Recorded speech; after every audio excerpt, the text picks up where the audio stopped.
സമവായം എന്ന പേരിൽ എറണാകുളം അങ്കമാലി അതിരൂപതയിൽ നടത്തിയ പ്രഹസനത്തിന്റെ റിപ്പോർട്ട് എല്ലാ വിശ്വാസികളുടെയും മുമ്പിൽ MTNS സമർപ്പിക്കുകയാണ്. വിശ്വാസികളെ സംബന്ധിച്ചിടത്തോളം പരിശുദ്ധ സിംഹാസനത്തിന്റെ അറിവോടും സമ്മതത്തോടും ജൂൺ 9, 2024 പുറപ്പെടുവിച്ച 4/2024 എന്ന സർക്കുലറും പിന്നീട് ജൂൺ 21, 2024 പുറപ്പെടുവിച്ച സിനഡാനന്തര അറിയിപ്പും നിലനിൽക്കുന്നു എന്നതുകൊണ്ട് അതിൻ പ്രകാരം നടപടികൾ ഉണ്ടായേ മതിയാവൂവെന്നും MTNS ആവശ്യപ്പെടുന്നു. എന്നാൽ സമവായം എന്ന പേരിൽ പിന്നീട് ആർക്കോ വേണ്ടി ആരൊക്കെയോ ബോധ്യപ്പെടുത്താൻ സിനഡ് തട്ടിക്കൂട്ടിയ സമവായക്കൂട്ട് സഭാ സിനഡിന്റെ അധികാരം കവർന്നെടുക്കുന്നതിന് തുല്യമാണെന്ന് നമുക്കറിയാമല്ലോ. MTNS നടത്തിയ അന്വേഷണത്തിൽ തെളിഞ്ഞു വന്നത് സമവായം ഒരു പ്രഹസനം തന്നെയായിരുന്നു എന്നതാണ്. അതിന്റെ സമഗ്രമായ റിപ്പോർട്ട് നമ്മുടെ മെത്രാൻ സിനഡിന് കൊടുത്തതിന്റെ വിവരണമാണ് ഇനി പറയാൻ പോകുന്നത്.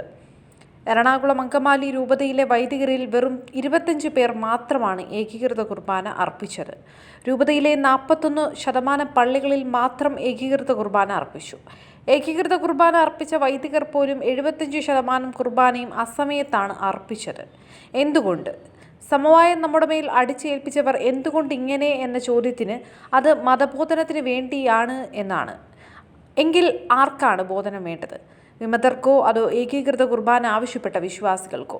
വിമത വൈദികർ ഭയപ്പെടുന്നതുകൊണ്ട് മാത്രമാണ് അവർ അസമയത്ത് പരിശുദ്ധ കുർബാന അർപ്പിച്ചത്.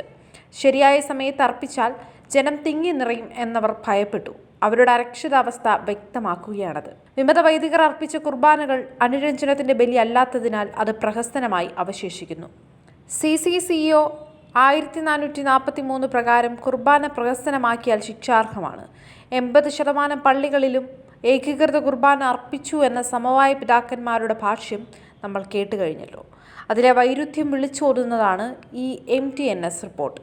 ഇത് എത്തിക്കേണ്ടവരെല്ലാം എത്തിച്ചു കഴിഞ്ഞു. കർത്താവിൻ്റെ സഭയോട് കൂടെ നിൽക്കുന്ന വിശ്വാസികളെയും ഇത് അറിയിക്കുകയാണ്.